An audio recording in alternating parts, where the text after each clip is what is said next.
un tema un tanto abundante para un tiempo más o menos reducido. Pero bueno, vamos a tratar de ver lo más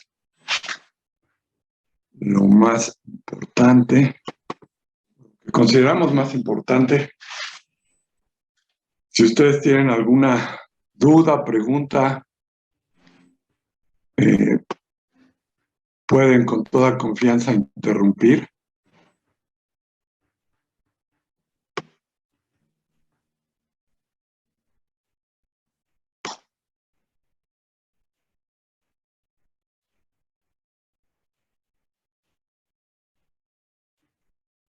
Sí, ya se está viendo la pantalla y se oye bien, ¿verdad? Y así es, doctor. Sí. Ok. Bueno, pues el tema les decía es el lenguaje. Déjenme poner esto en modo de presentación.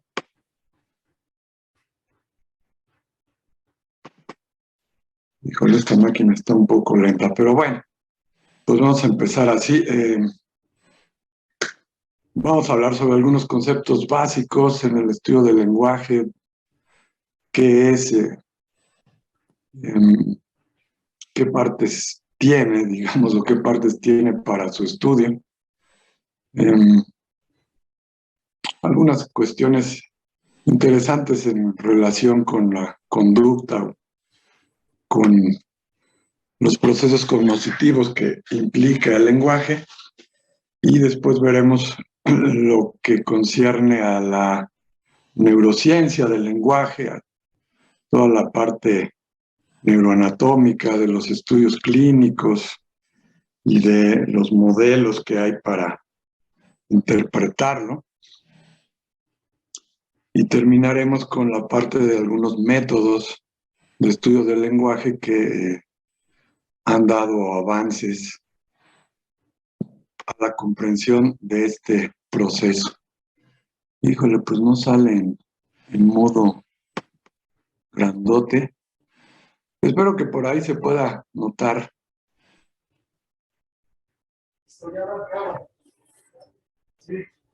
Y que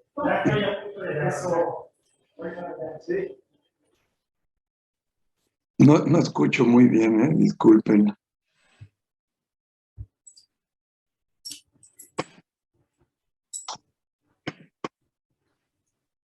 Bueno, vamos a empezar, como les decía, con algunas cuestiones conceptuales. El lenguaje es visto desde muchos puntos de vista porque es una función muy ligada a lo que es el ser humano. Y tiene muchas aristas. Evidentemente no las vamos a tocar todas ni a señalar todas. Pero aquí hay algunas definiciones, ¿no? Es una capacidad para codificar ideas en señales que salen como sonidos o como grafías, ¿no? Es decir, como cosas escritas. Un sistema que permite comunicar a los humanos un número ilimitado de ideas utilizando una corriente muy estructurada de sonidos referidos al lenguaje oral, o un sistema de representación, comunicación y expresión a partir del uso de signos definidos.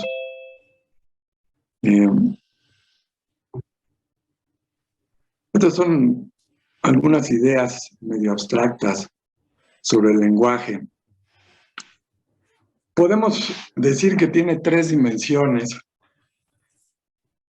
de las cuales no vamos a hablar totalmente, pero que es importante tener en cuenta. Una estructural, una funcional y una conductual. La estructural, que se refiere propiamente al estudio del lenguaje, se refiere a las partes que éste contiene. Todos los lenguajes naturales, que así se llaman, siempre tienen una forma que se refiere a la fonología, morfología y sintaxis. Lo vamos a ver en un momento más. Se refieren también al significado y al uso de los signos y códigos. Eso es lo que propiamente constituye el lenguaje o la lingüística propiamente dicha. Aunque de manera funcional, otros lo ven como una herramienta para comunicar ideas, expresar emociones, interactuar socialmente, tomadas desde el punto de vista de la ciencia social o de la psicología. Y también en relación con esto está la parte conductual, que es estudiada por otros especialistas que ven en esto el comportamiento que realizan el que habla y el que escucha cuando se comunican, que siempre tiene dos procesos, ¿no? Un proceso de comprensión de un mensaje llamado decodificación y otro proceso de producción, cómo las ideas se codifican y se produce una serie de sonidos que pues están en relación con el lenguaje. Vamos a tratar de ver algunas de estas cosas, sobre todo la estructural y la conductual en relación con la neurociencia. Se pretende destacar, o pretendo yo destacar aquí con ustedes, el lenguaje como una destreza natural, como un acompañante natural de nuestras funciones cognitivas, como lo es pues la memoria o el aprendizaje o la atención. El lenguaje también es una destreza natural y vamos a dar algunos argumentos al respecto. El lenguaje, además de tener muchas implicaciones, como les mencionaba, sociales, psicológicas, filosóficas, ¿no?, o culturales, también hay una concepción, pues, digamos, biologista, que es la que tratamos de enfatizar acá. El lenguaje es visto por algunos como Chomsky, creo que no se los puse ahí al principio de la presentación, pero un destacado estudioso del lenguaje y que revolucionó el estudio de habla de que el lenguaje es más bien un instinto que una invención cultural, refiriéndose a esto como un rasgo biológico específico de nuestra especie. Se ha hablado de las bases biológicas del lenguaje, de los fundamentos biológicos que tiene en nuestra especie.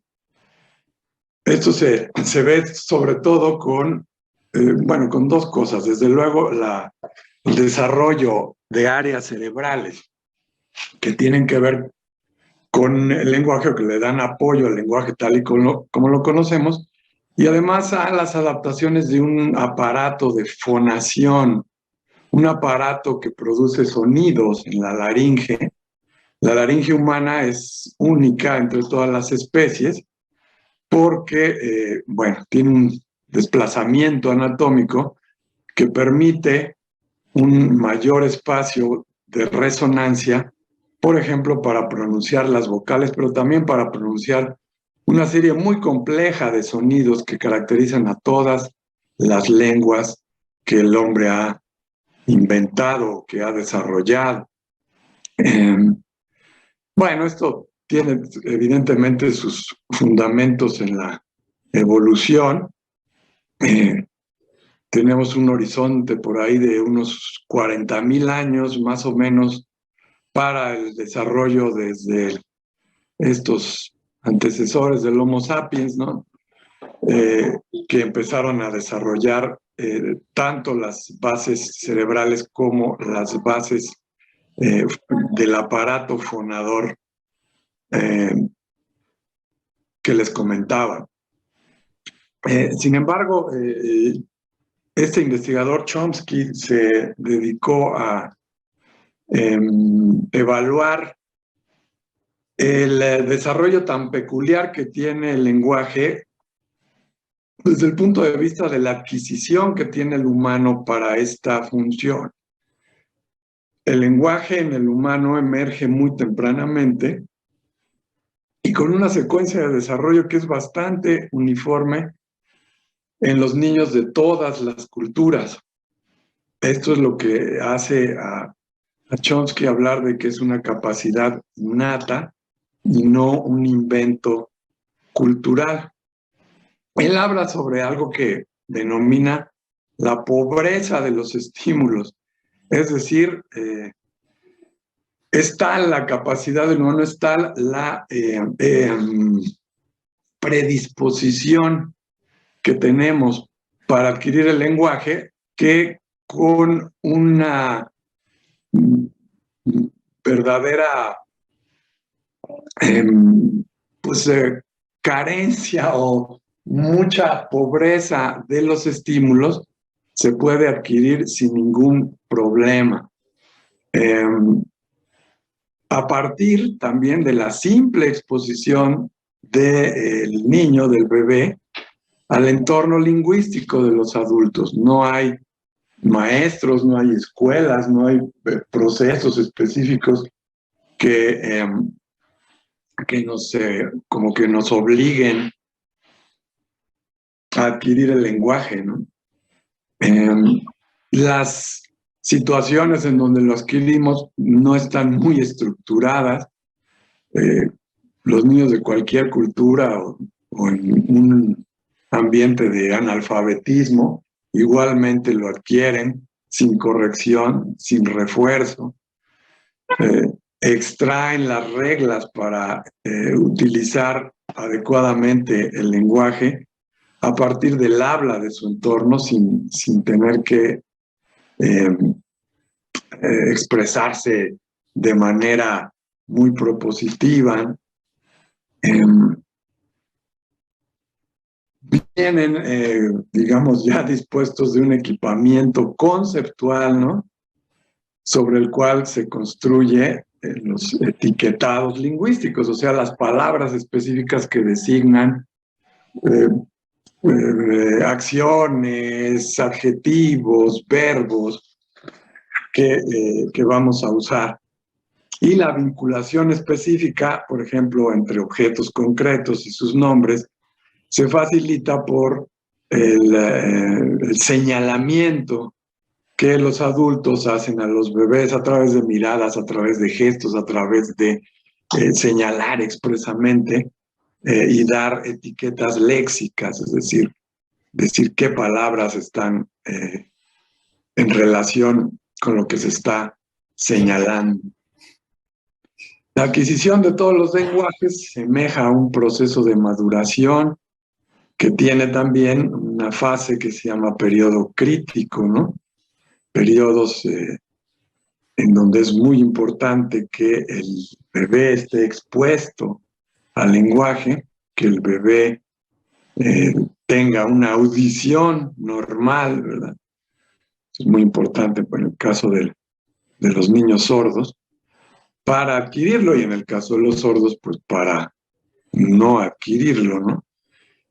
Y que, bueno, dicho sea entre paréntesis, pues que se actúe rápidamente para lograr que tengan estos niños pequeños un contacto directo con los sonidos propios del lenguaje. Bueno, esto lo vamos a ver. Hay genes específicos para el lenguaje, es un tema controversial. Las pruebas hasta el momento han sido indirectas. Hay por ahí un gene que ustedes pueden ver, se llama FOX. Sin embargo, no es contundente el hecho de que este gene y un grupo de genes de esa familia que están en relación con él tenga tal papel tan contundente, ¿no? en la expresión del lenguaje. Hay algunas patologías, algunas enfermedades que hacen ver que sí hay genes en relación con él. Hay un trastorno que se llama trastorno específico del lenguaje, que es muy heredable, que se ha estudiado en familias y se presenta con una deficiencia, sobre todo en la aplicación de reglas morfológicas, ¿no? De cómo derivar palabras, cómo derivar verbos, ¿no? Y, sin embargo, estas personas que tienen ese daño específico del lenguaje tienen capacidades cognitivas normales, o sea, su inteligencia es normal. Eso también se ve en otra patología interesante de origen genético, como el trastorno específico del lenguaje. Esta patología se llama síndrome de Williams, que tiene específicamente los déficits en tareas visoespaciales, pero llama la atención el lenguaje fluido y con buena gramática que tienen estos niños, que por otro lado tienen una capacidad intelectual, un CI, digamos, moderadamente bajo, ¿no? Entre 70, 60, ¿no? Eh, y, eh, y su lenguaje tiene ciertas imperfecciones, sobre todo de tipo semántico, ¿no? Es decir, pueden hablar fluidamente de cosas de las que no conocen mucho, ¿no? Lo cual, además de pues, los puntos específicos que tienen que ver con esa patología,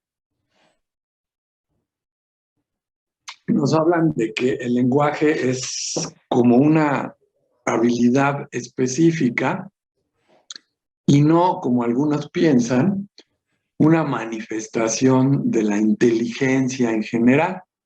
Es decir, por ejemplo, en estos niños de Williams, la inteligencia general es en verdad pues, deficiente y el lenguaje parece mostrar lo contrario, ¿no? Así que eso es importante, por lo menos en este punto, cómo el lenguaje tiene un desarrollo que puede ser un tanto paralelo a la inteligencia sin que se confunda con esta capacidad cognitiva general, ¿no? Bueno,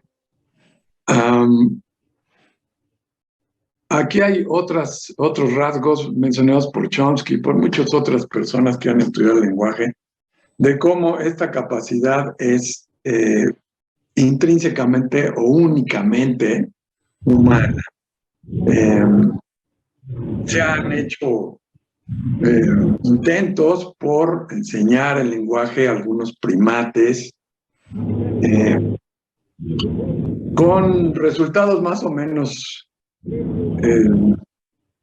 pues disímbolos, pero realmente las conclusiones son que a pesar de que algunos primates, porque no todas las especies de primates pueden adquirir cuestiones como la representación simbólica, esto es no comunicarse digamos, con otros primates a través de señas, de gestos, de gruñidos, para cosas concretas, sino que evidentemente enseñados por humanos, estos primates han adquirido cierta capacidad simbólica, ¿sí? Que digamos no sobrepasa la que tiene un humano de 3 años.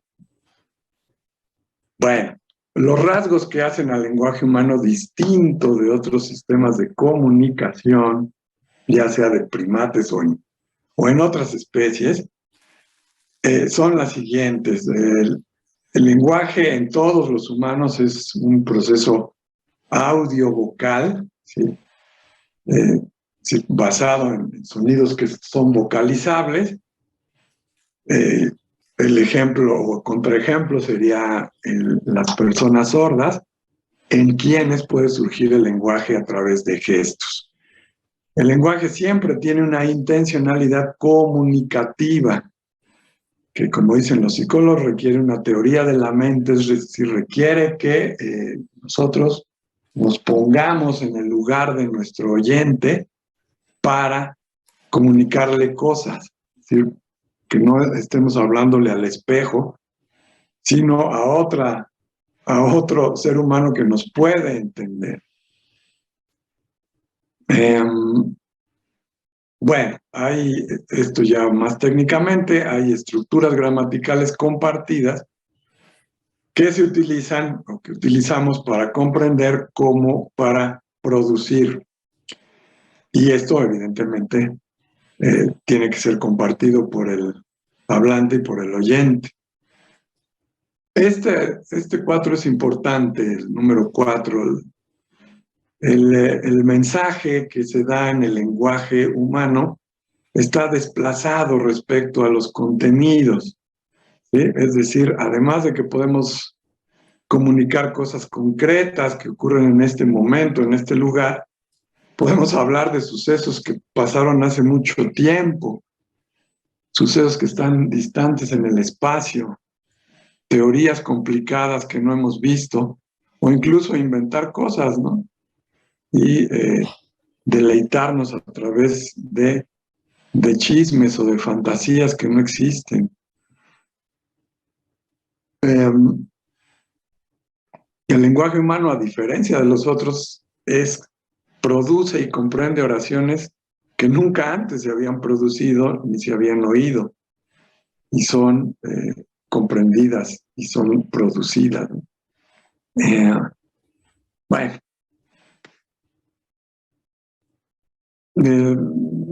Otra característica ya técnicamente importante es que, a pesar de que se pueden articular un número muy grande de sonidos, para cada idioma o para cada lenguaje en específico se utilizan y se perciben unos cuantos, ¿no? Y esto se llama discretización del código.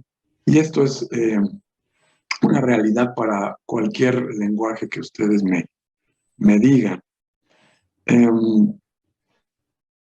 Bueno, otro detalle técnico es que, dice Chomsky, hay algunas reglas para combinar y para ordenar fonemas, es decir, sonidos en morfemas que se convierten en palabras, y otras reglas para ordenar estos morfemas o estos sonidos complejos, ordenarlos en palabras y en lo que se llaman sintagmas, ¿no? Oraciones, frases, que es como comúnmente nos expresamos. Hay una doble articulación, bueno, que técnicamente no viene al caso ahora. Algo muy importante es que esta función humana, el lenguaje, se ha transmitido, se puede transmitir de generación en generación, permitiendo, pues, lo que ustedes me digan a nivel cultural, ¿no?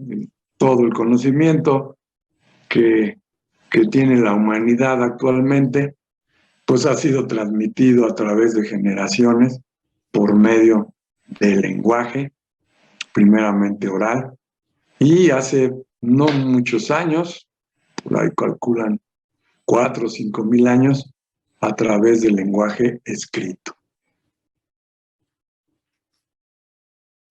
Bueno, esto sí parece ser importante.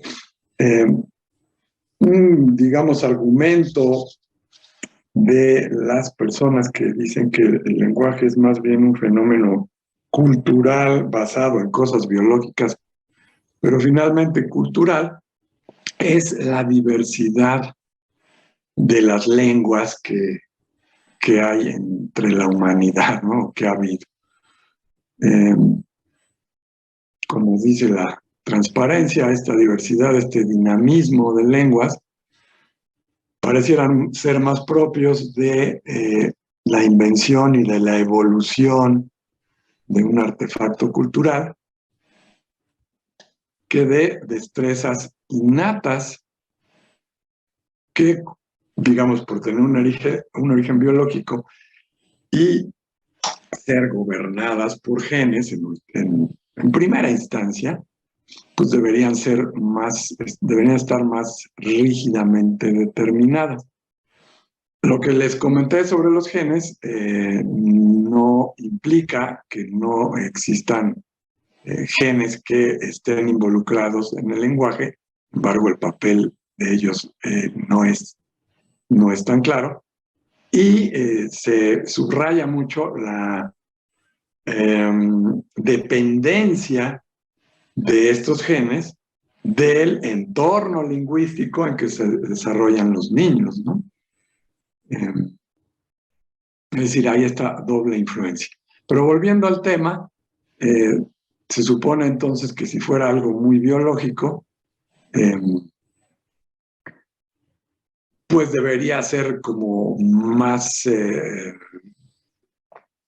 más compacto, menos diverso y menos variable la estructura de los lenguajes.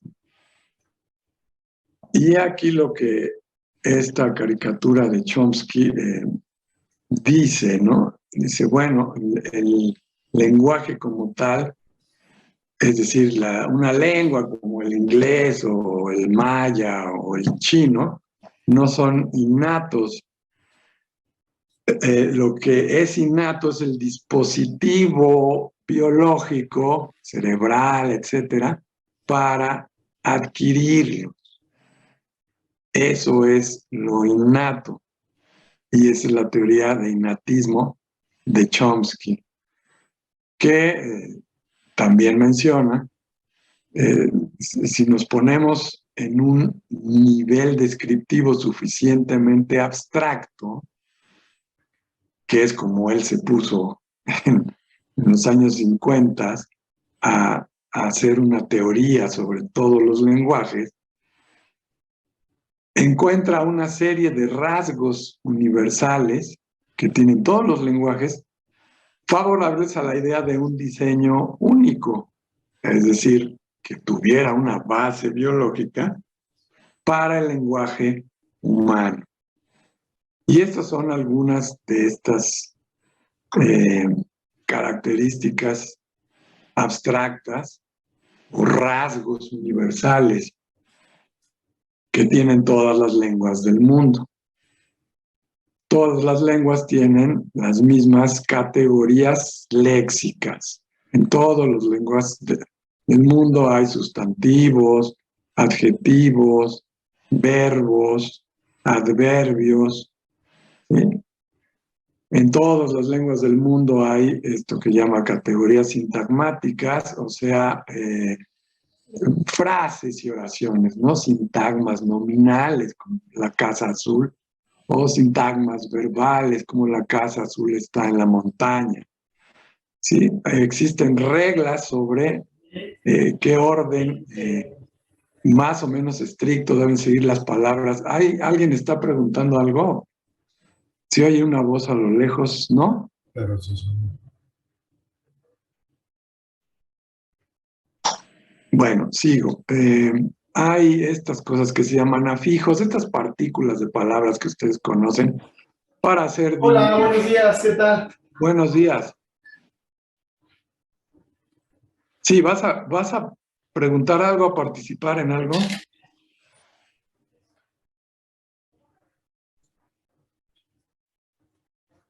No. Bueno, continúo. Les decía, hay estas partículas de palabras para hacer sustantivos, para, hacer diminutivos, hacer género, número, para los tiempos verbales. En todos los idiomas existen pronombres y lo que se llaman anáforas, es decir, palabras que implican el referirse al sujeto que está realizando una acción, por ejemplo.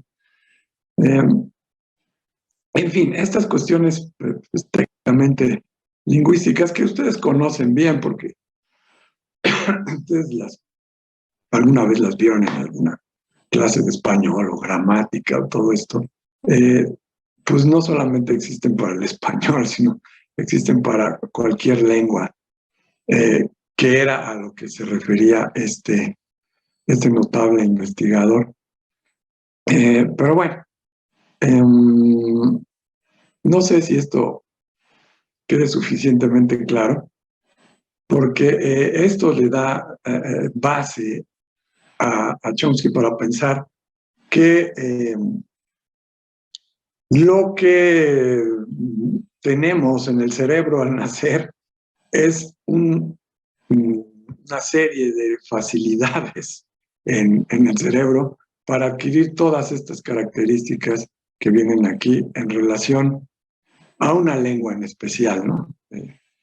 También ustedes han oído hablar de un fenómeno eh, interesante que se llama compromiso con una lengua, en donde se sabe que, digamos, los recién nacidos de todas las culturas, de todos los idiomas, son más o menos susceptibles a los fonemas, las sutilezas de sonido de las diferentes lenguas del mundo hasta cierta edad, ¿no? Más o menos hasta los 6, 8 meses, su cerebro se especializa en la lengua que oyen, ¿no? Es otro apoyo para esta teoría del innatismo de Chomsky.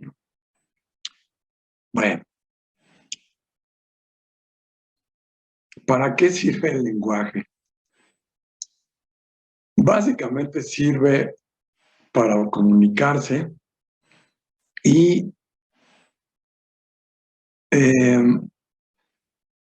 poniéndola desde una perspectiva... Perdón, doctor, una duda. Sí, ¿Podría poner la diapositiva anterior? sí. ¿En todos los lenguajes los pronombres son dependientes del género? Híjole, pues no te sé decir porque no conozco todos los lenguajes del mundo, pero sí, sabes, hay algunos que no tienen influencia del género, ¿no? Ok. Pero, digamos, estas son particularidades, digo, para quien me preguntó, ¿no? Evidentemente hay muchísimas particularidades para el chino, el inglés o el ruso, ¿no? Pero todos tienen, cualquier idioma tiene estas características abstractas, ¿no? Que ese es el punto con esta teoría chomskiana. Ok, gracias. Esa es la idea. Ah, sí. Ajá, ajá. ¿Mm?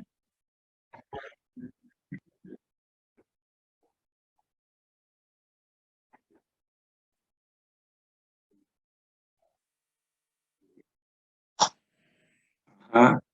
Sí, sí, pues repitiendo, ¿no? Son particularidades de cada lengua, que eso ya es materia de los especialistas en lingüística, ¿no? Pero, digamos, el mérito de esta teoría es eh, encontrar, digamos, este nivel de abstracción, como dice Chomsky, para pensar que digamos, el cerebro humano al nacer tiene la capacidad de adquirir cualquiera de las lenguas que ustedes me digan a través de sistemas que son sensibles a estas características que están en la transparencia, ¿no? No sé si me explico. Que tienen muchísimas particularidades, claro. Que eso pues viene después, ¿no? Como les decía, el interesante experimento de la commitment, ¿cómo se dice? Del compromiso con una lengua que ocurre, digamos, muy temprano en el desarrollo humano, ¿no? Ya los niños de 1 año de edad que eran sensibles a fonemas ajenos a su lengua cuando recién nacieron, ya no lo son al año de edad, ¿no? Están comprometidos, por decir algo, con el español.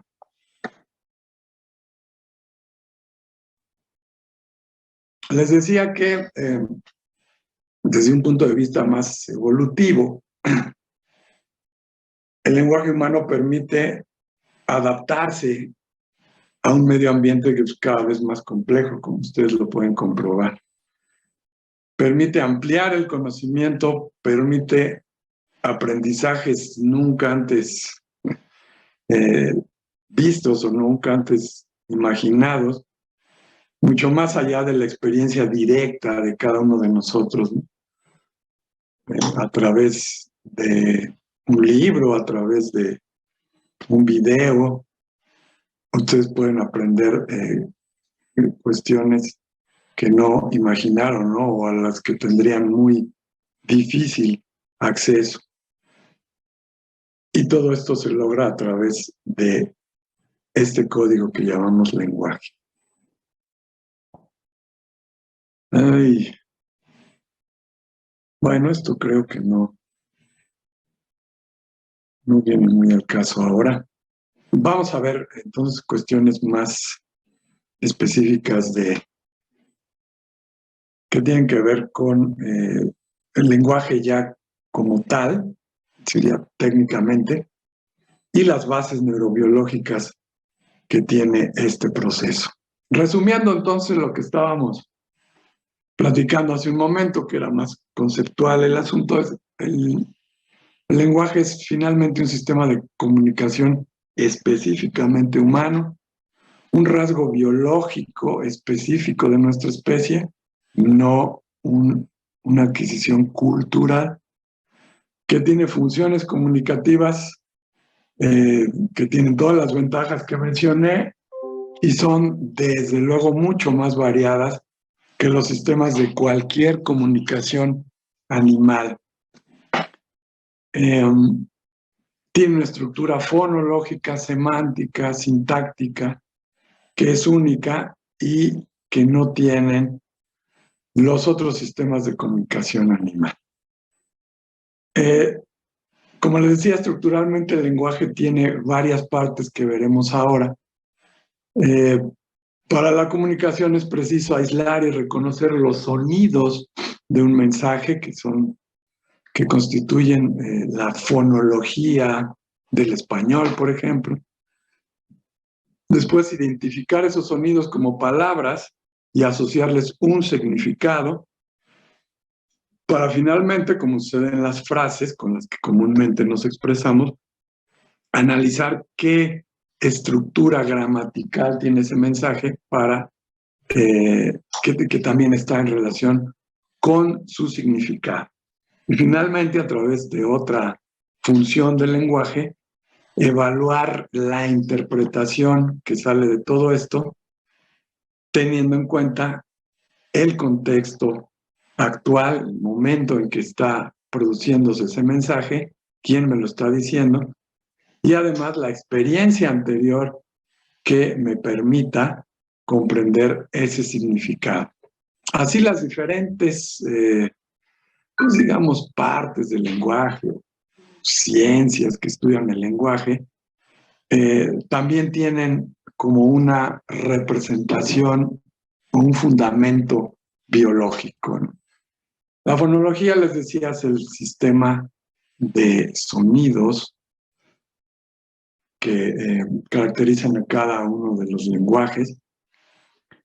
Y parte de nuestro conocimiento para haber adquirido el español, por ejemplo, o para que se nos dificulte adquirir el inglés, por ejemplo, consiste en esta distinción de los sonidos que se utilizan en una lengua y las reglas para que estos sonidos o fonemas se combinen. Una vez combinados, pasamos a otra parte que no está puesta aquí, que es la morfología de una lengua, que consiste en el estudio de cómo se forman palabras, cuáles son las reglas para formar palabras válidas en una lengua determinada, ¿no? Hay combinaciones de fonemas, digamos así, válidos y otros que no lo son. La semántica es muy interesante porque se dedica al estudio del significado de las palabras, la forma en que estos significados, estas palabras, se relacionan entre sí en algo que llamamos nuestro diccionario o léxico mental.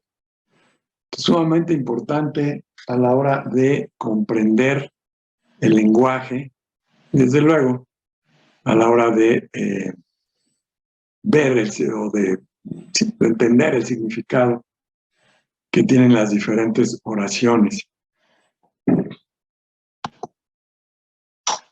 Otra parte importante que estudia las reglas para que las palabras vayan en un orden, en una secuencia, que aquí llamamos gramaticalmente aceptable, lo que podríamos llamar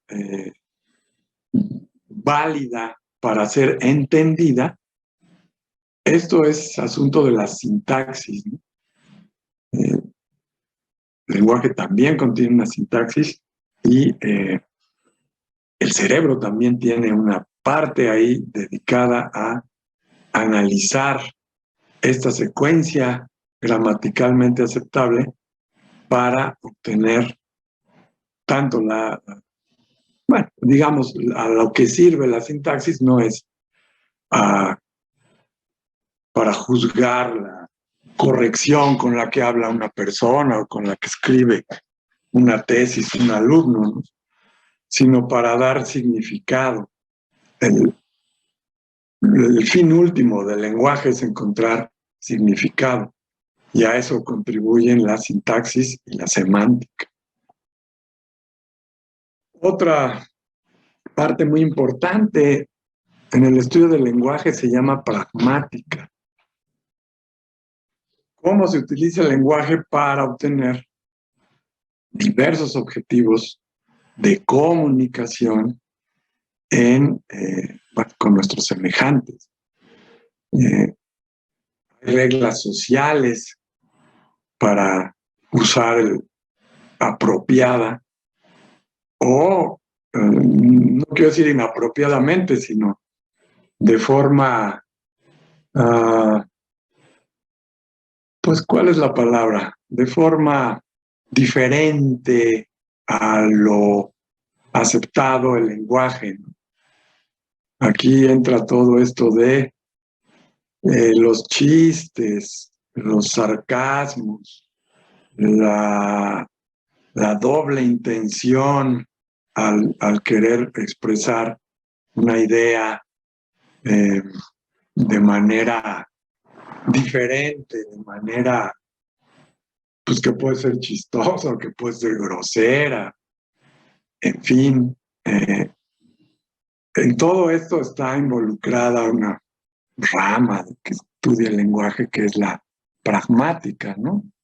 Y de acuerdo a los diferentes contextos, pues, no sé, ¿no? Y además no solo, digamos, al contenido del lenguaje en sí, ¿no? Sino a todo lo que lo rodea, que es los gestos que acompañan al lenguaje. Muy importante también la prosodia, ¿no? La forma de darle entonación al lenguaje, ¿no? Es diferente en, no sé, buenos días, fulano, a buenos días, fulano. ¿Sí? Tiene toda una intención distinta esta última entonación, ¿no? Y evidentemente la base de todo esto es cerebral, pero quería yo hacer mención, ¿no? de esta parte de utilitaria del lenguaje, ¿no? Porque siempre el lenguaje se usa en función de una intención, ¿no? De dar un significado, que es, digamos, pues lo que está en las oraciones sencillas, pero siempre con una intención que puede ser emotiva, en fin, ¿no? Social, cultural, qué sé yo, de hacerse el chistoso, de hacerse el sarcástico, en fin. Bueno, aquí están las áreas que ustedes, yo creo que bien conocen, están en relación con los fundamentos biológicos del lenguaje, ¿no? Básicamente se habla de una lateralización de esta función al hemisferio izquierdo, como se ve aquí. En un área que, no sé por qué sale esto, ahora ya no sale. Bueno, que está alrededor de este accidente anatómico que se llama cisura lateral, antes llamada cisura de Silvio en la anatomía clásica, y que por estar ahí cerca de la cisura de Silvio, ahora se llama área perisilviana, y que incluye, aquí lo ven ustedes, el giro temporal superior. Por debajo de la cisura de Silvio está el lóbulo temporal, giro temporal superior y su parte posterior. Dos giros que están entre el lóbulo parietal y el lóbulo temporal, que son el giro angular y el giro supramarginal. Y bueno, notoriamente también parte de la corteza frontal, técnicamente el giro frontal inferior, en donde se encuentra la clásica área de Broca, y acá en la parte más superior del giro temporal superior, otra área clásica que es el área de Wernicke, que como los que conocen esta historia del lenguaje, pues digamos estos dos clínicos, al estudiar a sus pacientes, propusieron que los pacientes que tenían lesión aquí no podían comprender el lenguaje hablado, y entonces llamaron a esta área de la comprensión auditiva del lenguaje. En cambio, los que tenían lesión aquí en el área de Broca no podían expresar el lenguaje de forma normal. Sí podían hablar y podían decir palabras, pero de una forma anómala, ¿no? Que ya ahorita comentaremos un poquito en cuanto a las afasias, ¿no? Que son los trastornos que esta se ve muy pequeña. Bueno, aquí está este modelo clásico de hace más de 100 años, como 140 años, con el área de comprensión del lenguaje acá atrás, en el giro temporal superior, el área de Wernicke, que se comunicaba con el área de Broca a través del fascículo arqueado, ¿no? Una parte de sustancia blanca que comunicaba así como que lo comprendido con lo que se iba a producir. Híjole, aquí abajo, pues espero que se note. Esto no me obedeció nunca. No sé por qué. Bueno, esta parte les decía, nos habla de un panorama un poco más moderno, un poco más completo de lo complejo que es las redes que sostienen al lenguaje dentro del cerebro. No solo están estas áreas clásicas, que como lo ven ya son bastante más pequeñas, El lenguaje parece abarcar bastante superficie del lóbulo temporal, sobre todo esta parte anterior y esta parte llamada basal, está hacia la parte inferior, a la cara más inferior del cerebro.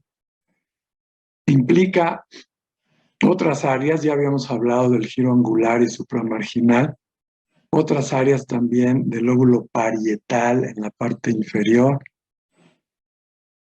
y una rica cantidad de conexiones que tienen estas áreas con el lóbulo temporal.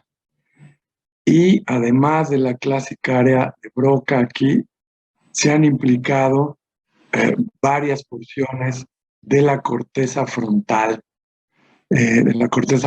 anterior, incluyendo, como es de esperarse, las áreas motoras, el área motora primaria, pero también el área motora suplementaria y el área premotora, que son muy importantes en la planeación y el ordenamiento de los complejos movimientos que hacemos para hablar. Vamos a hablar pues de algunas de estas porciones, que son bastantes, y les voy a ir haciendo, son muchos datos, pero les voy a ir identificando ahí los más importantes, ¿no? Este es uno de los importantes, llamado ahora sistema perisilviano posterior, pero es el que les comentaba que era el área de Wernicke, que se considera, es el área de Brodmann 22, pero hay partes adyacentes de la parte posterior del giro temporal superior y de la parte inferior del lóbulo parietal, todo del lado izquierdo. Aquí se las pongo, ¿no? En relación, junto con el giro angular, que es el área de Brodmann 39, y algunos incluyen al giro supramarginal, que es el área 40, en su función de convertir las secuencias de sonidos y las secuencias de letras que se convierten en sonidos en esta zona, en lo que se llama una representación neural de la palabra. Es decir, aquí estaría el sitio en donde estímulos físicos como los sonidos o como las formitas que forman una palabra, las formitas visuales que hacen una palabra, se convierten en eso, en palabras como de tipo conceptual, ¿no? De representaciones neurales con las cuales ya se puede manejar algo como lenguaje. Y también se menciona aquí, para producir el lenguaje, se implica esta área en transformar conceptos en palabras, es decir, transformar una cosa, como puede ser una taza, una mesa, la silla donde están sentados, que en su cerebro vive como un concepto, en la palabra que designa ese concepto. No sé si esté claro. Este es importante. La otra parte importante, evidentemente, es la parte anterior, el sistema perisilviano anterior, que incluye el área de Broca, y que son las áreas de Brodmann 44 y 45. Ahí están los nombres anatómicos, ¿no? La porción opercular y la porción triangular del giro frontal inferior, en donde clásicamente hay una estructuración correcta del lenguaje, ¿sí? Es decir, para que el lenguaje salga gramaticalmente correcto, necesitamos esta área, pero como se sabe ahora, ¿sí? Ahí está, hay una secuenciación para transformar palabras en frases, para transformar fonemas en palabras, y también hay una decodificación de la sintaxis de las frases. Esto ha sido conocido un poco más recientemente, ¿no? Bueno, haciendo el paréntesis clínico, ¿no? Las personas con lesión de esta de esta área, además de no secuenciar correctamente las frases, de no estructurar una frase de manera correcta, además tienen problemas para decodificar frases, sobre todo frases complejas, ¿no? Frases que gramaticalmente son difíciles.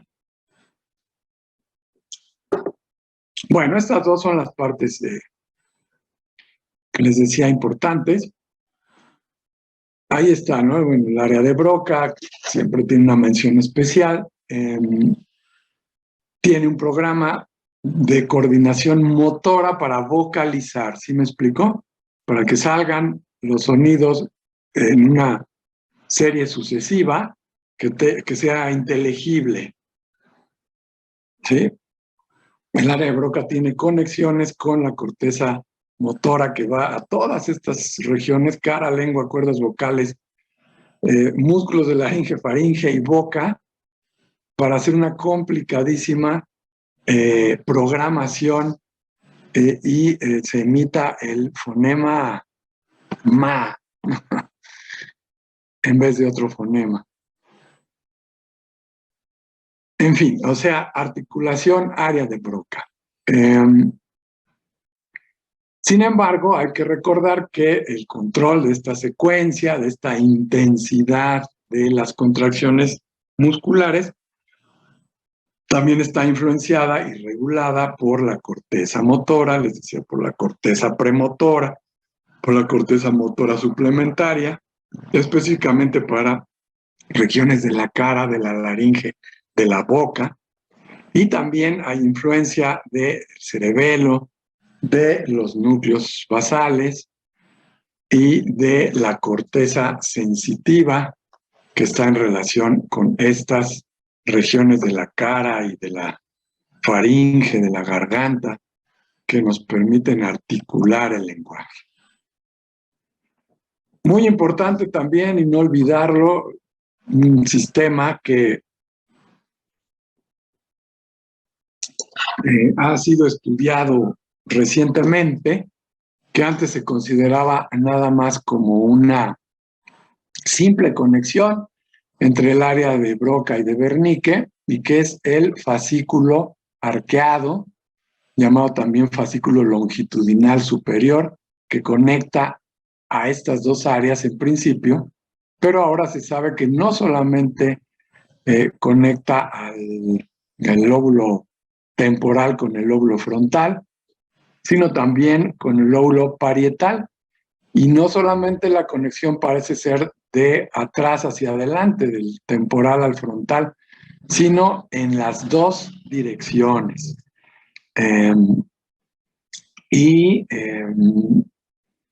Pues está bajo estudio también lo que este sistema de sustancia blanca permite, pero al parecer, como les pongo ahí, tiene un papel importante en la unión eficaz de los fonemas. Es decir, aparentemente su función es que también los fonemas se unan de manera correcta. La lesión de este fascículo arqueado produce algo que se llama parafasia fonémica, cuando la persona intenta repetir una palabra, dice algo parecido fonémicamente, pero que no es la palabra que ustedes dijeron. Eso se llama parafasia fonémica. Y también tiene mucha dificultad o incapacidad para denominar, es decir, para dar el nombre de una figura, un objeto que ustedes le presenten visualmente, ¿no? Le dicen, bueno, a ver, ¿qué son estas cosas que le estoy presentando aquí en esta lámina? Y la persona tiene una dificultad para ello. Pero vamos a ver esto en afasias. ¿Qué más? Bueno, áreas que les decía de reciente estudio que se supone son importantes, por ejemplo, para iniciar y para mantener el habla, Eh, Aquí está el área motora suplementaria que les comentaba y parte del giro cingulado anterior, giro del cíngulo anterior, que son las áreas de Brodmann 6 y 24 respectivamente. Esto es de reciente conocimiento, ya no es tan importante. Otra cosa con la que sí quiero insistir es, bueno, el lenguaje está lateralizado al hemisferio izquierdo. ¿Qué hay del hemisferio derecho? ¿Por qué ahí que no sirve para nada? ¿O qué papel tiene, no? Tiene un papel muy importante en lo que les comentaba de la pragmática del lenguaje. Aparentemente el hemisferio izquierdo está en relación como con el análisis del lenguaje, como el análisis de lo que significa literalmente el lenguaje, pero el hemisferio derecho está en relación con analizar este énfasis, este ritmo, esta entonación, esta prosodia, ¿no? Que es muy importante también en la comunicación. La prosodia y el contenido emocional se da por estas, digamos, énfasis en la voz, ¿no? Cambios de voz, cambios de entonación emocional que tenemos. No es que el hemisferio derecho está en relación con producirlos, pero mucho más claramente está en relación con comprenderlos, ¿no?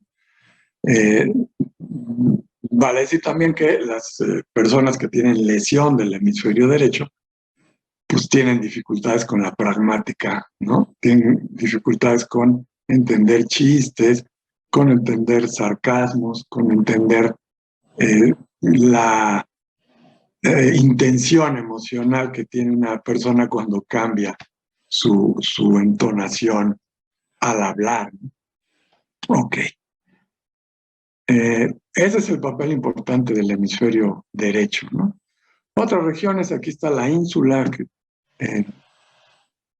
últimamente anda en muchos procesos cognitivos.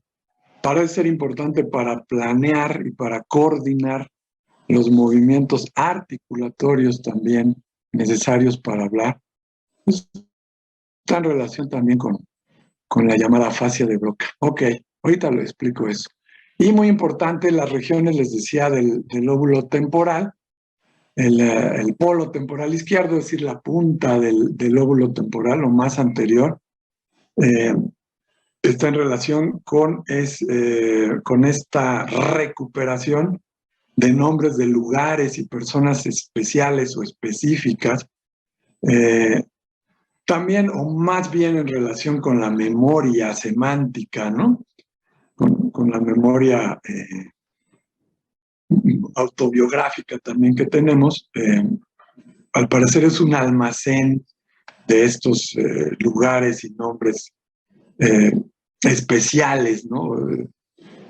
Que se le dan a una persona en especial, a un lugar en especial, pero no para los nombres comunes, ¿no? Es decir, se puede hablar del perro y del gato, pero de cómo se llama mi perro, este sería el problema cuando hay una lesión en este polo temporal izquierdo, región 38 de Brodmann.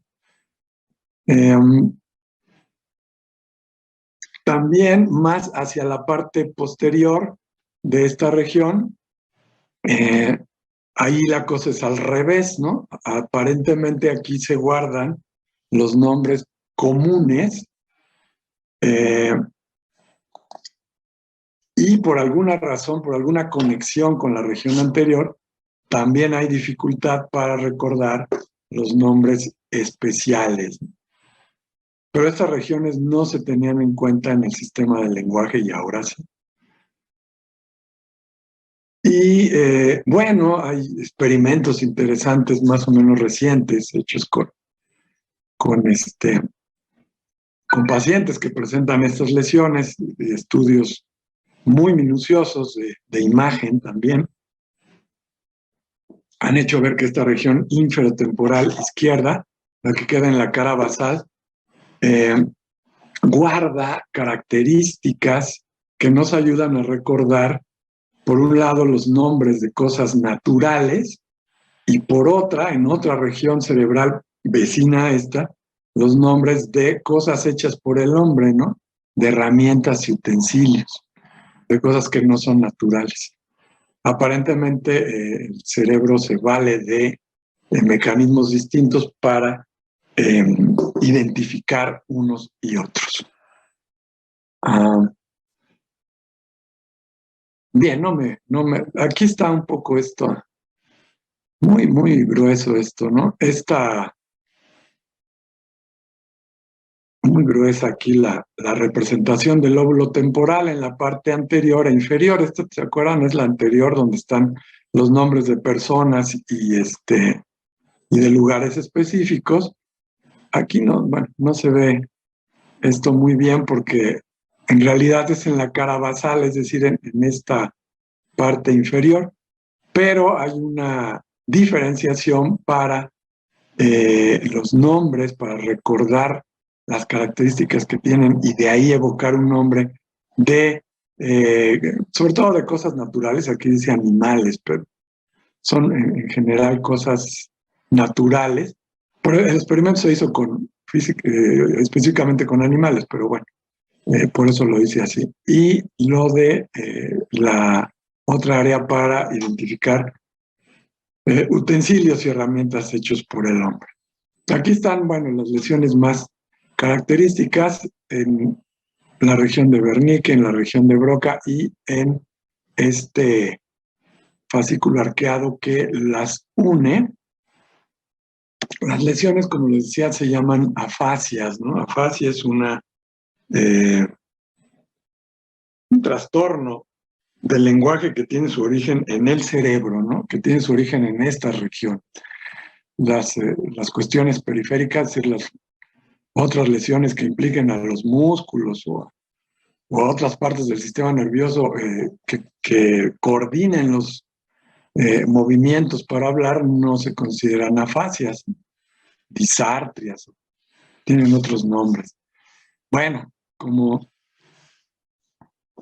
hemos mencionado, la afasia de Broca es una afasia característica en donde la expresión del lenguaje está reducida de manera muy importante.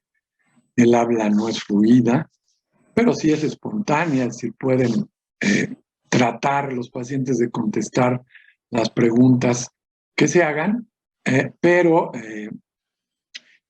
importantemente utilizan pocas palabras y las oraciones que forman son muy simples y tienden a ser, en la mayoría de los pacientes, como de tipo agramatical. Eso significa, tienden a usar más sustantivos y verbos, ¿sí?, que todas las otras palabras que nosotros usamos para hacer una oración, ¿no?, como artículos, preposiciones, etc. Con el tiempo se ha descubierto que esta afasia que Broca describió hace mucho tiempo no solamente se refiere al área de Broca que les describí anatómicamente, ¿sí?, sino que por fuerza implica a otras áreas, implica a otras partes, incluso subcorticales de nuestro sistema nervioso central, ¿no? Incluida la ínsula, por ejemplo, incluido parte de los núcleos basales, del núcleo caudado, ¿no? Entonces, no solamente es el área de Broca clásica la que provoca esta afasia, que generalmente es consecuencia de una enfermedad cerebrovascular, ¿no?, de una hemorragia en esta área de Broca. Y clásicamente también el área de Wernicke, la afasia de Wernicke, es una afasia al contrario, ¿no?, en donde el paciente es muy fluido, muy hablantín, ¿no?, y su habla es bien articulada. Sin embargo, lo que expresa en esa habla es confuso, es incomprensible, básicamente para lo que ustedes preguntan, ¿no?, para comunicarse. Básicamente lo que se concluye es que el paciente no tiene comprensión del lenguaje, ni del que ustedes le estén hablando, ni de lo que él produce. No sé si me explico. O sea, para él no hay problema hablando puras incoherencias, ¿no? Porque no es consciente de que esas incoherencias no quieren decir nada. No comprende el lenguaje, ni el que ustedes le dicen, ni el que él produce. En fin, es una afasia un poco más, menos frecuente que la afasia de Broca. Hay otra de las que les quería hablar que se relaciona con la lesión, también un tanto más rara, del fascículo arqueado, del fascículo longitudinal superior. Esa afasia se llama de conducción porque, bueno, tanto el área de Wernicke como la de Broca están intactas, pero la parte de sustancia blanca que las comunica está dañada, ¿no?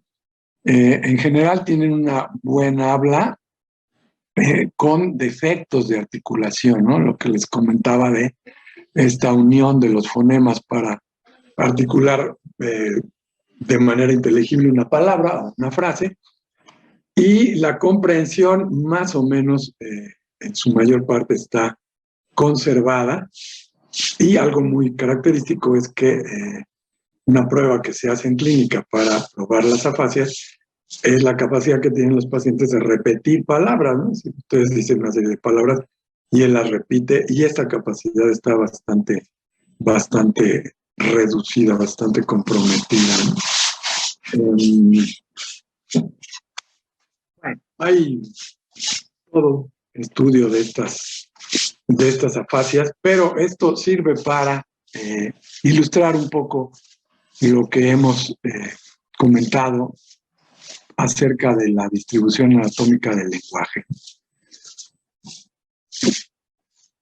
Vean, bueno, es un mapa ahora más complejo, pero creo que no se ve muy bien, sobre todo por esto de que no puedo amplificar. Las áreas que les he mencionado junto con otras, ¿no? Que no se conocían como estas últimas del lóbulo temporal. Y bueno, el estudio a través de estas técnicas de imagen, ¿cómo se llama? Del difusor de tensión, ¿no? Algo así, que ustedes conocen bien.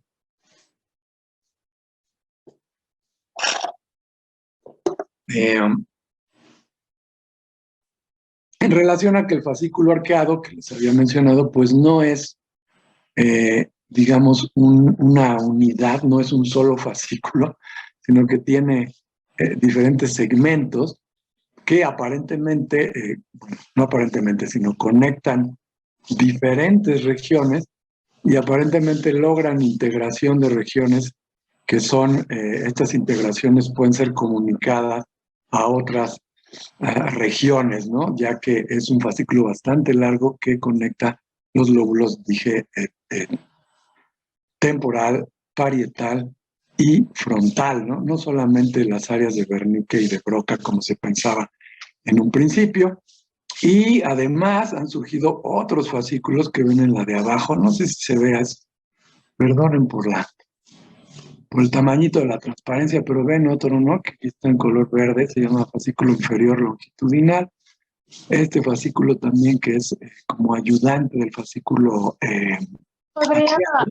Disculpa, ¿podría darle zoom? Aunque no haya manera de... Ajá. Pues es que no me obedece la cosa esta. Okay. Creo que me tengo que salir de la presentación, ¿no? No, pues espera entonces.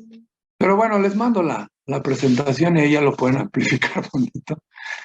También está un fascículo que se llama uncinado, que parte del uncus del lóbulo temporal, una parte relacionada, en principio se creía al sistema límbico, pero que también tiene conexiones con la corteza prefrontal y que, bueno, sorprendentemente también parece estar implicado en el lenguaje, ¿no? Bueno, esto no hace más que mostrarnos la gran complejidad que tienen los sustratos anatómicos de este lenguaje, ¿no?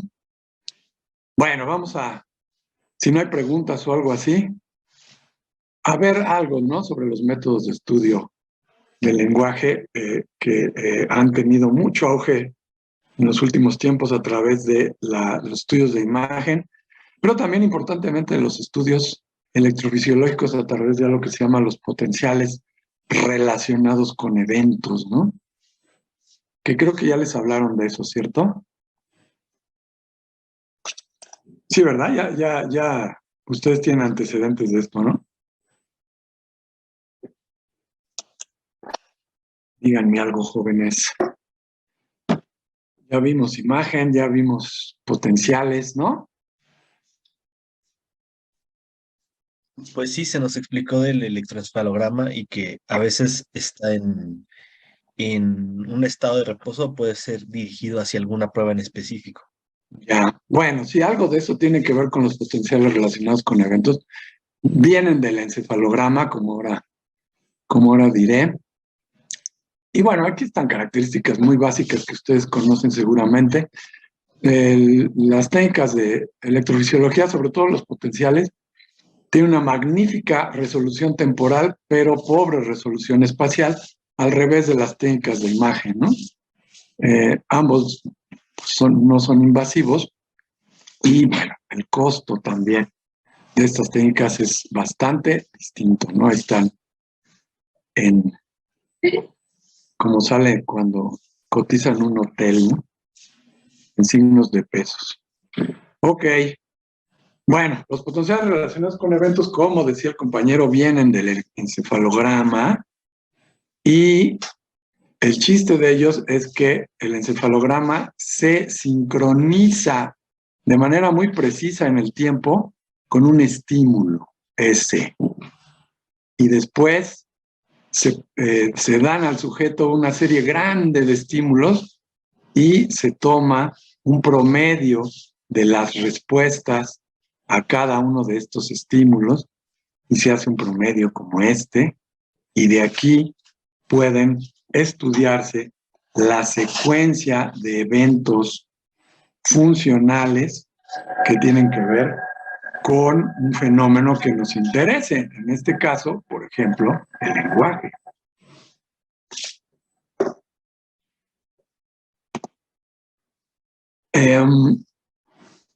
Aquí está, ¿no? Los PRES tienen estas ventajas, son muy invasivos, permiten una medición continua de la actividad cerebral, que no es posible para las técnicas de imagen, y que, bueno, tiene una larga historia de ser útil para estudiar procesos sensoriales, cognitivos, incluso se usan en la clínica, ¿no? En la neurología, etcétera. Que como ustedes ven son cambios en el voltaje en relación con el tiempo, ¿no? Con un alto grado de resolución temporal en el orden de los milisegundos, ¿no? Los PRES han permitido la modelación o la confirmación en relación con el lenguaje de modelos que explican como las diferentes fases que tiene la comprensión de una palabra que se oye o de una palabra que se lee. Sobre todo ha habido muchos experimentos a este respecto, ¿no?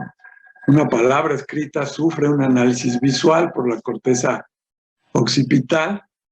Después parece ser que se codifica en una parte de la corteza que tiene guardados estos códigos ortográficos para activar la forma visual de una palabra que como tal pasa a un almacén léxico en donde se selecciona, es decir, se identifica una palabra precisamente, se le atribuyen, se le juntan ahí sus propiedades gramaticales, semánticas, y finalmente tenemos o recuperamos, es decir, somos conscientes de que estamos leyendo la palabra mesa. ¿Cómo es posible hacer ese análisis? Bueno, pues es complicado explicarlo, pero los potenciales han permitido estudiar un poquito esta parte, ¿no? En especial hay dos componentes de los potenciales, uno se llama N400 y el otro se llama P600, que han permitido estudiar bastante la comprensión del lenguaje. N400 se descubrió, por decir así, estudiando la comprensión de oraciones, que son lo que les pongo aquí. En especial se quería ver, no se sabía que se iba a obtener la N400, pero se quería ver cómo se sorprendían los sujetos al hacer dos variaciones en oraciones que se presentaban palabra a palabra, como se ve aquí.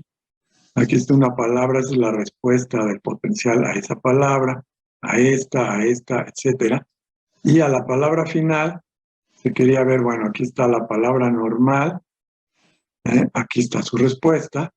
Ahora vamos a poner un final que es semánticamente inesperado, porque él untaba el pan caliente con calcetines, semánticamente es inesperado. ¿Sí me explico, no? Sí, es absurdo, semánticamente. Sobre todo en inglés, ¿no? Y después, la otra sorpresa era poner una letra en un tipo, digamos, discordante con las letras anteriores. Lo que se obtuvo fue que para estas letras anteriores había un componente positivo, pero para la respuesta que era semánticamente incongruente con lo anterior, se obtuvo una respuesta específica negativa que aparecía aproximadamente a los 400 milisegundos después de haberla leído. Lo que interpretamos ahora, esto fue hace, entonces del 80, ¿no? Imagínense, tiene más de 40 años. Lo que interpretamos ahora es que en esa latencia, a los 400 milisegundos, el cerebro es capaz de encontrar sentido a una frase que está leyendo. También se encontró para las palabras habladas, para el lenguaje oral, e incluso para el lenguaje de señas, el lenguaje de los sordos, ¿no? Tiene la misma validez porque compartimos todos el mismo sistema semántico, ¿no? Así que esto ya se los dije, en principio N400 se encontró ante el procesamiento de oraciones, específicamente cuando había incongruencias semánticas. Y algún tiempo después se vio otro componente, bueno, se los pongo acá, que es este. Aquí se ve, bueno, se ve más claramente aquí, una diferencia entre esta señal eléctrica y esta señal eléctrica, ¿cierto? Este componente tiene una polaridad positiva, aquí se ve para abajo, pero ya ven que eso es a gusto del cliente, aquí nos marcan que para abajo está lo positivo. Una polaridad positiva que crece en respuesta a oraciones que son gramaticalmente incorrectas. Gramaticalmente incorrectas. Y ese componente se llama P600.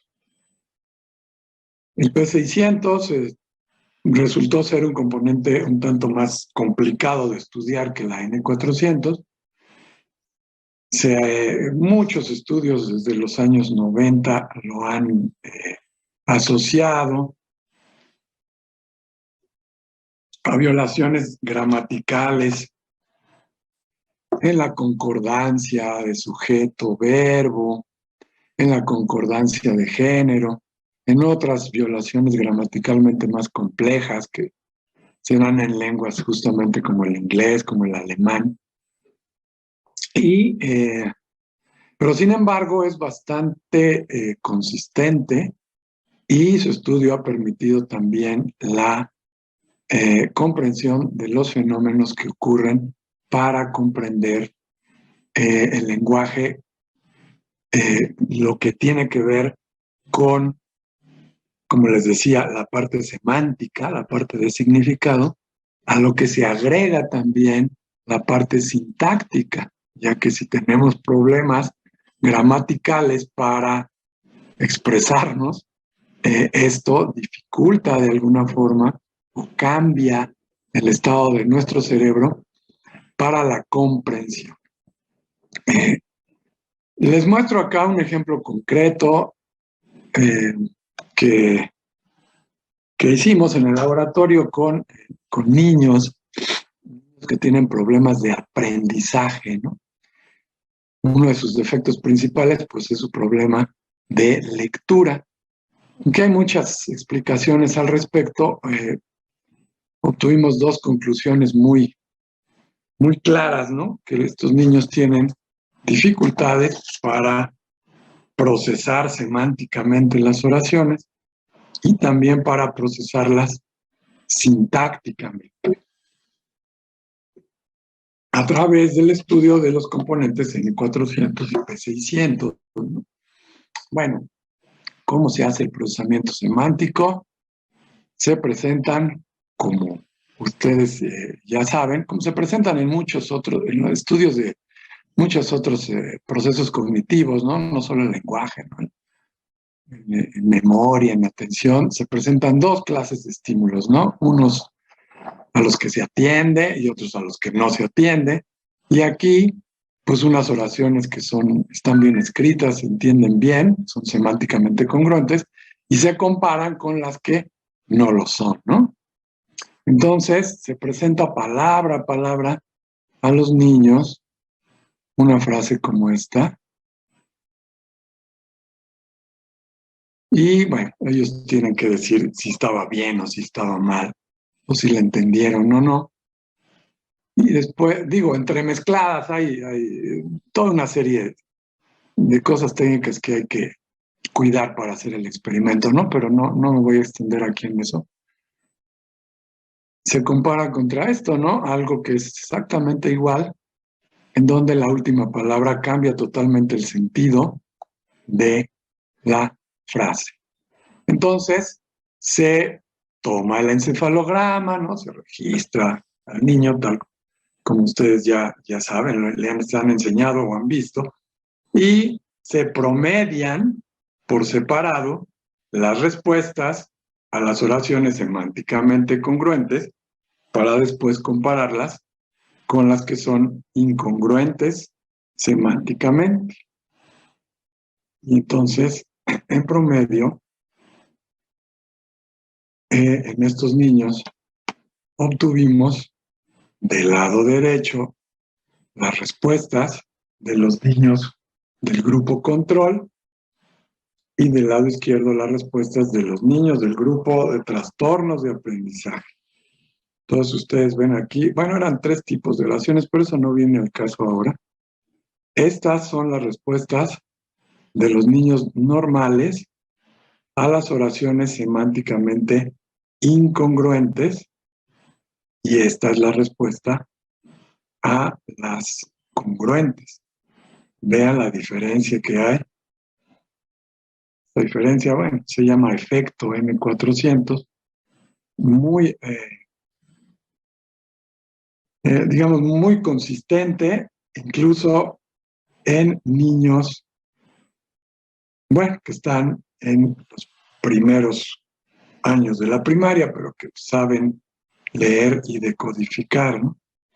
Vean la respuesta para los niños que tenían trastorno del aprendizaje. ¿Sí? La respuesta a las que son semánticamente congruentes e incongruentes, pues es la misma, no se diferenció, ¿no? No hay efecto N400. Y eso nos habla de pues de un primer signo electrofisiológico de fallas en la comprensión semántica de las oraciones, lo cual es un problema en estos niños, ¿no? Es decir, pues a veces pueden leer, digamos, los que logran leer, algunos tienen esta falla en la comprensión de lo que leen, ¿no? No saben precisamente a qué se refiere lo que acaban de leer, ¿no? Y bueno, esto ilustra no solamente estos hechos que tienen que ver con la patología, con las enfermedades, sino como N400 puede ser un signo electrofisiológico bastante confiable para entender el procesamiento del lenguaje en tiempo real, ¿no? Es decir, esto es en el lenguaje escrito. También ha habido, como ustedes se imaginarán, estudios, por ejemplo, en estos pacientes afásicos, ¿no? Donde la comprensión semántica también se ve alterada y muestran estos signos electrofisiológicos de fallas en la comprensión. Es decir, que los niños que tienen problemas de aprendizaje no pueden diferenciar cuando hay un error gramatical o de sintaxis o semántica a través de estos... En este caso que les presenté, sería semántico, compañero. En este caso sería semántico, fíjate. O sea, entre Jaime come pan y Jaime come edificios, al menos a los 400 milisegundos, que es cuando el cerebro marca esa diferencia entre lo que sí entiende y lo que no entiende, estos niños no lo logran identificar. Eso es lo que vimos, ¿no? Ok, muchas gracias. Quizá después hay problemas, hay otras pistas de las que se pueden valer para decir, caray, pues es que aquí hubo un problema, pero son posteriores, no sé si me explico. El lenguaje no acaba aquí, no acaba en los 400 milisegundos, sino que sigue. Y, digamos, después de 1 o 2 segundos, quizá podamos decir que ya está completamente procesada esa oración, ¿no? De Jaime come edificios. ¿Sí me explico? Y a lo mejor ahí hay otras cosas de las que te puedes valer para comprender una frase. Pero este es un marcador como cronológico, ¿no? En el momento en que se da la comprensión semántica. Y como decía el compañero, bueno, pues más o menos lo mismo se vio en la parte sintáctica, ¿no? Con P600. Bien, esto, Jaime ve la tele, es completamente correcto. Y lo comparamos con Jaime, vemos la tele, que gramaticalmente es incorrecto. Y aunque se entiende que está mal, el cerebro lo puede distinguir a este nivel, ¿sí?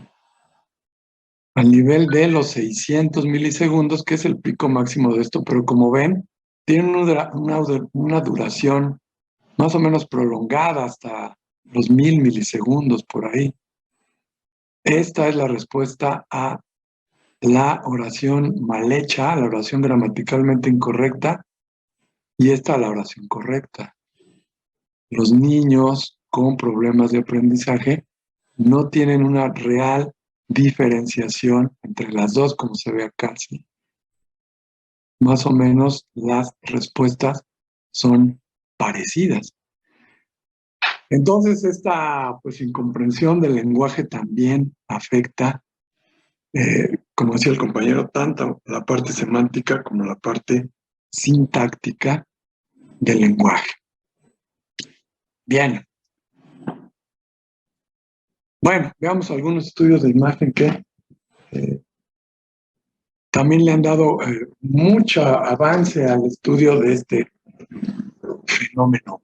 Este es un estudio así de los primeros que hubo, no sé cuándo, como en fines de los 80, sobre las áreas que se activaban con técnicas muy viejitas, al oír palabras, al leer palabras. Ah, no, ¿este qué es? Al ver, ¿verdad? Al ver palabras, a leerlas en voz alta y al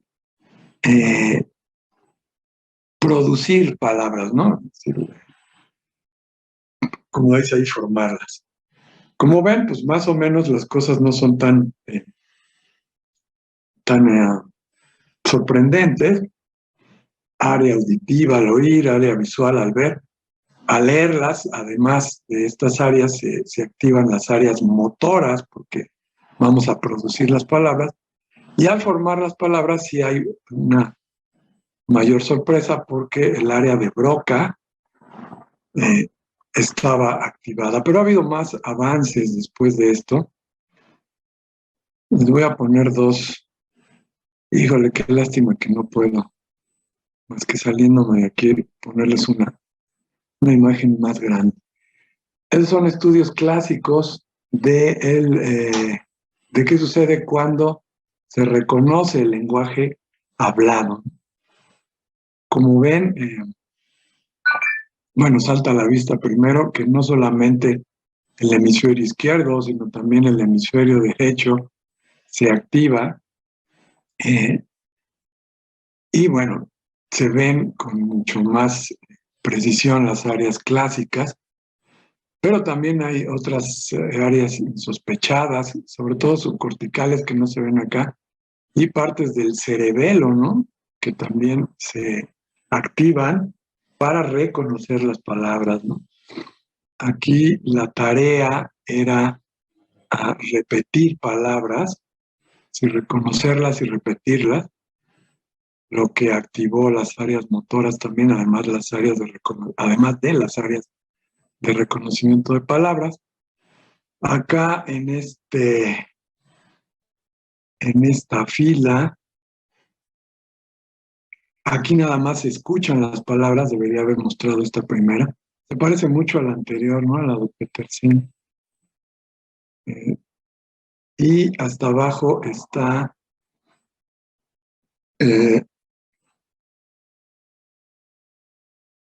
una cosa más rara, ¿no? Repetir palabras en contra de oír palabras, pero que están grabadas al revés. ¿Qué es un experimento? Bueno, eso es más difícil de explicar. Aquí está un estudio en pacientes que tenían problemas para la comprensión del lenguaje hablado. ¿Sí? Por ahí dice el número de pacientes, 34. ¿No? Aquí hicieron un promedio de las áreas afectadas y como ven, en amarillo y en rojo están las áreas más importantes para la comprensión del lenguaje hablado, que incluyen, bueno, aquí están, esta es una vista lateral, incluyen a los giros temporal medial y temporal inferior, junto con esto que es ¿qué? El giro temporal medial posterior, o sea, la parte conocida como área de Wernicke, pero también las conexiones que tiene esta área a través de otro fascículo que no hemos mencionado, con estas áreas temporales, ¿no? Aparentemente para la recuperación de nombres específicos, de palabras específicas.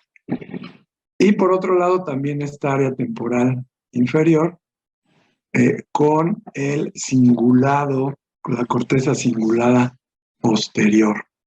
Estos son estudios también más recientes. Por otro lado, aquí está la los experimentos de imagen que tienen que ver con el reconocimiento de las palabras escritas, ¿no? Esto ha sido interesante porque el reconocimiento de palabras escritas, de palabras aisladas escritas, tiene ciertas diferencias con el reconocimiento de oraciones escritas. Como ustedes comprenderán, pues para las oraciones se requiere la activación de más sitios cerebrales, ¿no? Bueno, vamos a ver. Aquí está la activación de las áreas cuando se leen palabras en relación al reposo con ojos cerrados, ¿no? Entonces, evidentemente hay una activación de las áreas visuales, fíjense ustedes que son bilaterales, y después una activación de esta área de Wernicke, pero no solo del área de Wernicke, sino de su comunicación con las áreas frontales, ¿no? También llama la atención esta activación del área de Broca y de los homólogos de estas áreas, eso también llamó la atención, los homólogos de las áreas del hemisferio izquierdo, sobre todo estas, en el hemisferio derecho. Bueno, estos temas siguen en controversia, ¿no? ¿Qué más? Aquí está, bueno, una activación más modesta de las áreas utilizadas para nominar palabras, objetos, letras. Nominar quiere decir el nombre de, ¿no? O sea, leer una palabra o te muestra un objeto y tú dices a qué se refiere, o un color y tú dices qué color es. Comparados con controles visuales, ¿no? Con cosas en que no se debería o no se usa el lenguaje, ¿no? Mostraron gran parte también de la corteza extraestriada, ¿no? Y, bueno, aquí sorprendentemente, yo esperaría que también se activara el lóbulo temporal, que tiene los nombres de estas palabras, pero en este estudio no se activa esta área, más bien se activa también el área de Broca y las partes adyacentes.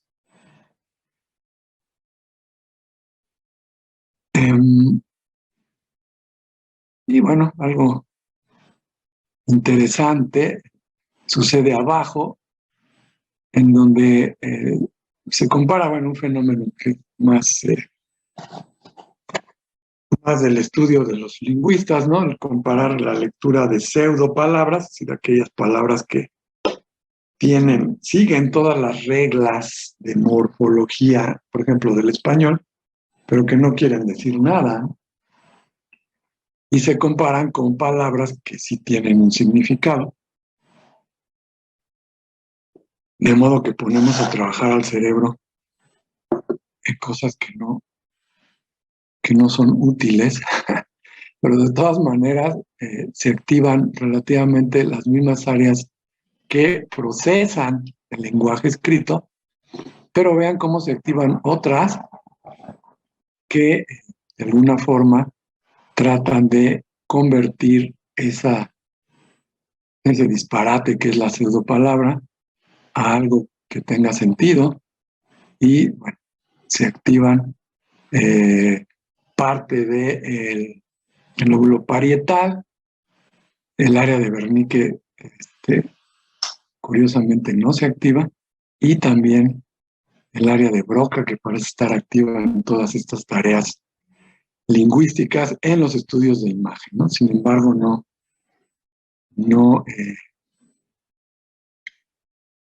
hay un consenso, ¿no? de los investigadores acerca de realmente cómo ocurre esto, ¿no? Bueno, finalmente les muestro otro estudio de imagen en relación con el procesamiento sintáctico de el lenguaje, que implica tanto al área de Broca como a esta, no sé si se vea bien, aquí está el área de Broca, como al giro temporal superior en la parte del área de Wernicke. Y dice que esto es un promedio de los sitios lesionados en la corteza temporal anterior. Fíjense, esto es pura corteza temporal anterior sin incluir a Broca, que de manera bilateral, esto es algo también, pues, novedoso, o que ha permitido el estudio de las imágenes sobre el procesamiento sintáctico, ¿no? No solamente las áreas clásicas. Muy bien. Bueno, pues finalmente el estudio del cerebro ha dado lugar a una serie de modelos teóricos de cómo es el procesamiento, cómo es el funcionamiento de esta importante función. Y como les digo, pues no hay al momento un consenso.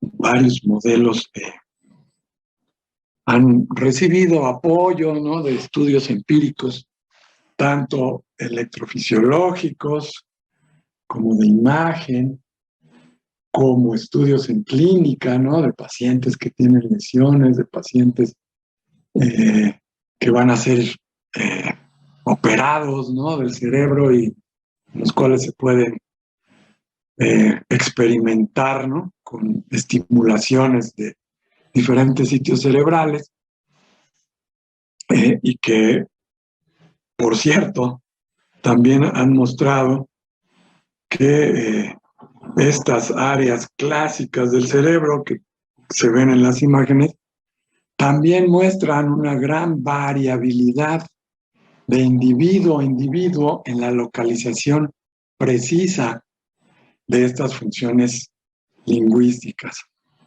En fin, aquí les presento un modelo. Se habla mucho también de una vía dorsal y una vía ventral que está en relación con el lenguaje en general, ¿no? La vía ventral, que estaría en la parte inferior, tendría que ver, grosso modo, sobre todo con la comprensión lingüística, y la vía dorsal, sobre todo con la producción, con la expresión del lenguaje. Aquí, bueno, aquí este modelo de una investigadora, Friederici, incluso subdivide estas vías ventral y dorsal en dos porciones, que además, bueno, el estudio se complica más porque las direcciones de las conexiones son, en algunos casos, como ven aquí, bilaterales, ¿no? Bidireccionales, quiero decir, lo cual hace que el análisis de esto sea más complejo. En fin, como les decía, la ventral, estas dos porciones, aquí estaría el área de Wernicke, pero vean cómo implica a todo el lóbulo temporal, básicamente, la porción anterior, el giro temporal superior y el giro temporal medio, que es este azul, implicado sobre todo en la comprensión de las palabras, en primera instancia, como tales, Hablábamos de que la comprensión de la estructura gramatical de las oraciones tiene que ver con esta parte a donde llega esto, con el área 44-45, es decir, con el área de Broca, y la vía dorsal conecta, dice aquí, el área premotora, o motora primaria, sobre todo en esta partecita que es la que está en relación con el movimiento de la garganta, ¿no? De la boca y todos estos órganos que necesitamos para recibir o para integrar esta información con el área de Broca y producir el lenguaje. Pero, importantemente, el área del giro temporal superior, que es esta, y esta parte del área de Broca están implicados también, como vimos hace un rato en el estudio de imagen, en la comprensión sintáctica del lenguaje. Muy bien. Bueno, pues espero no haberlos abrumado con tanto dato. Y si hay alguna pregunta,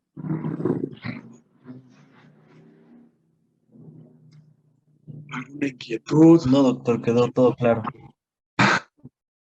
Bueno, eso espero que haya sido claro y que no, bueno, que no les haya abrumado tanto.